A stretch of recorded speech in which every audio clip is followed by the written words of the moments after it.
दोस्तों, क्या आप भी भगवान श्री कृष्ण की कहानियां के बारे में पढ़ना चाहते हैं? आज के इस पोस्ट में हम आपको भगवान श्री कृष्ण की जीवन से जुड़ी हुई सत्य कहानियों के बारे में बताने जा रहे हैं। हम सभी जानते हैं कि भगवान श्री कृष्ण की कहानियां बच्चों और बड़ों को बहुत ज्यादा पसंद आती है, क्योंकि उनसे हमें बहुत ज्यादा ज्ञान मिलता है। हम भगवान श्री कृष्ण जी को कई रूप जैसे कि माखन चोर कृष्ण, बाल कृष्ण, राधा कृष्ण, कुरुक्षेत्र में गीता का सार समझाते हुए भगवान कृष्ण को भी हमने देखा है।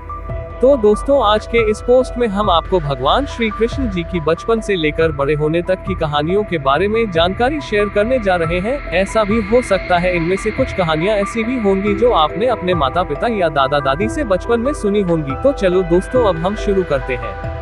बचपन से ही श्री कृष्ण को माखन खाने का बहुत शौक था। जैसे जैसे वह बड़े हुए, उनका माखन खाने का शौक भी बढ़ता गया। वह अपने घर में ही माखन को चोरी कर लिया करते थे। श्री कृष्ण की माँ यशोदा माखन को मिट्टी की हांडी में डालकर लटका देती थी, ताकि कृष्ण का हाथ वहां तक न पहुँचे।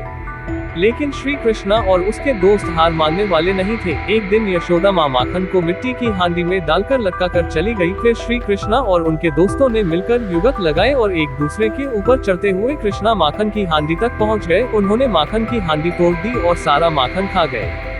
श्री कृष्ण और सुदामा की कहानी। सुदामा और श्री कृष्ण बचपन के मित्र थे और दोनों एक ही साथ शिक्षा लेते थे। सुदामा बहुत गरीब था, वह ब्राह्मण था, इसलिए वह दिन भर में 5 घर से भिक्षा मांगकर अपना और अपने परिवार का पेट पालता था। उसे जितना मिलता था उसी से गुजारा करता था, परंतु मिलने वाली भिक्षा उसके लिए पर्याप्त नहीं थी। उसका और उसके परिवार का पेट भी उससे करता नहीं था। इसी भिक्षा से अतिथि सत्कार भी हुआ करता था।